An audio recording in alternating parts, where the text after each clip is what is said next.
So I've seen this. It says private school kids, when they go to university and realize public school kids are just as educated as them. So a lot of people have the idea that private school kids get a better education than public school kids, and fundamentally, that's not true. I went to a really well-funded public school my whole life.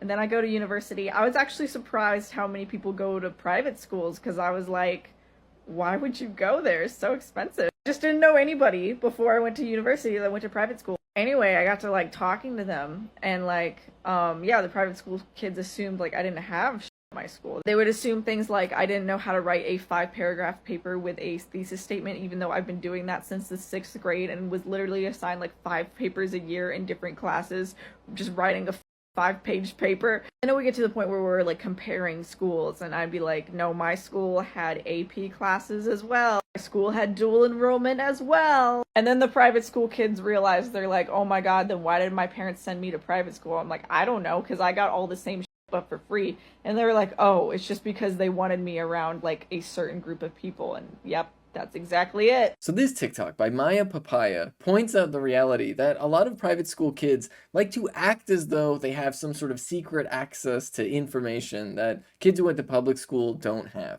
But the reality is that the whole distinction between private and public schools really is at its core, in the United States of America, about segregation more so than anything else. That's why you see the rise of homeschooling and private schools really reach its peak right after the Civil Rights era and Brown v. Board of Education. Fundamentally, private school and homeschooling gained their popularity in the United States as a result of white supremacist parents not wanting to have their children in integrated schooling environments. But there's a lot of significant cultural impact that has resulted from this as well. That all sort of stems into this sort of like far-right progression that we're seeing in the United States today. You see, these people don't want to fund public education, specifically because public schools have to serve all students, and they want to create this separation between wealthy folks and poor folks that isn't necessarily based on even the quality of education, but just the upbringing and the status of the parent. They quite literally just want to maintain existing social hierarchies. But one of the ways that they do this is by creating this illusion of special access to knowledge, which is something that you can really see among a lot of the folks who are even involved in the supposedly left side of politics in the United States. You'll have a lot of people who present themselves as though they have some sort of special access to knowledge, especially when it comes to the fields of like political science or economics. And they always like to explain why it actually makes sense why so many people are homeless and why means testing is good actually. And usually when people push this, they'll say, oh, well, these economists say so, or these political scientists say so, and these are the real experts. And they push these ideas, these policies that are undeniably reactionary, that solely support the interests of capital within the United States. But they feel perfectly fine and normal pushing these policies, and they feel perfectly fine and normal completely disregarding the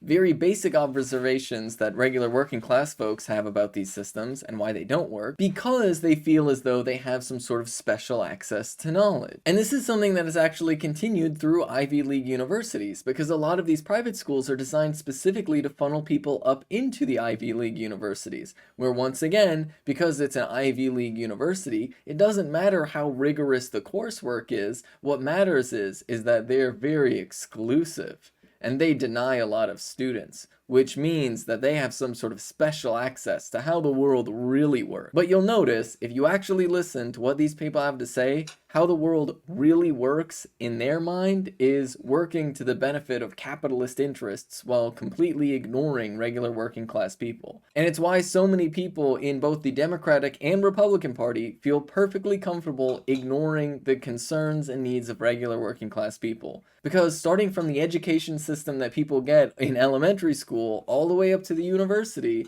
there is pushed this idea that wealthier people have some sort of secret special access to information, which I think one observation of Elon Musk and other cartoonish billionaires like him reveals that to fundamentally be untrue. And if you're willing to put in a little bit of scrutiny towards people like Pete Buttigieg, you'll recognize that it's true for them as well. At the end of the day, rich people don't have a better understanding of the world, and in fact, to some degree, have a much worse understanding of the world because they don't understand how the world really works. Working class people who actually have to deal with the systems that these neoliberals have put in place, that actually have to deal with the means testing and ridiculous bureaucracy, are the people who understand how the world really works. And so that is why you have so many people that come out of private schools that when they do interact with people who went to public schools are very often surprised that people who went to public schools know just as much as they do, and to be entirely honest, in some ways, actually know a bit more.